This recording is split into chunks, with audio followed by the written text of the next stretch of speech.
Chapter 15, Sample Problem Number 15. Two blocks with the same weight but different dimensions are floating in water at different levels. Block A is as tall as block B but is smaller in both other dimensions. And we're asked, is the buoyant force exerted by the water on block A greater than, less than, or equal to the force on B? So we're considering the buoyant force exerted on each one. And we are told they have the same weight but different dimensions. So let's consider for the moment block A. And block A has a weight, which is m times g, and a buoyant force, which is just Fb.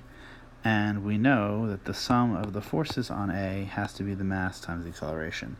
Well, the sum of the forces is clearly Fb upward and mg but downward, and that has to equal m times the 0 because they're not accelerating. So Fb has to be equal to the weight for A. But lo and behold, A and B have the same weight.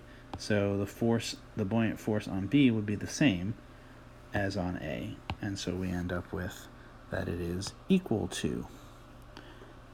Now we could say, well, which one sinks deeper into the water or not?